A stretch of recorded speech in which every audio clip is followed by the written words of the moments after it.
Hello, কেমন আছো তোমরা সবাই? সেই জামাই ষষ্ঠীর সময় গিয়েছিলাম আমার হোম টাউন বালুরঘাটে। সেখানেই এক ইউটিউবার বোন সুষমার সাথে গাছ এক্সচেঞ্জ করে আমি দুটো কাঠকরবির ডাল পাই।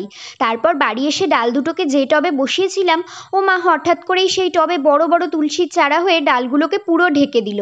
তাই আমি ভাবলাম এই ডালগুলোকে অন্য কোনো গ্রো ব্যাগে শিফট করা যাক, না হলে ওই জঙ্গলের মধ্যে বেড়ে উঠবে না। তারপর আর কি, ডালটাকে খুব সাবধানে টব থেকে তুলে নিয়ে একটি গ্রো ব্যাগে বসিয়ে দিলাম। আর গ্রো ব্যাগটাকে আমার অন্যান্য কাঠকরবি ফুলের গাছের সাথেই প্লেস করে দিলাম। আর এখন দেখো গাছটায় কি ভালো গ্রোথ হয়েছে। ডালটা বসানোর সময় কিন্তু আমি কোনো রকম সার ব্যবহার করিনি, নর্মাল মাটিতেই বসিয়েছিলাম। আর এই গাছে একদম বেবি পিঙ্ক কালারের সিঙ্গেল পেটাল কাঠকরবির ফুল হবে। আমার গাছটা যেহেতু এখনো ছোট, তাই ফুলের ছবিগুলো গুগল থেকে ডাউনলোড করেছি। আর সব শেষে তোমাদের দেখাই, কিছুদিন আগে আমি যে কুলেখাড়ার ডালগুলো টবে বসিয়েছিলাম সেগুলো থেকে কচি কচি কত নতুন শাক হয়েছে। আমি কিন্তু এক বাটি শাক তুলে নিয়েছি। চলো আজ আসছি, টাটা।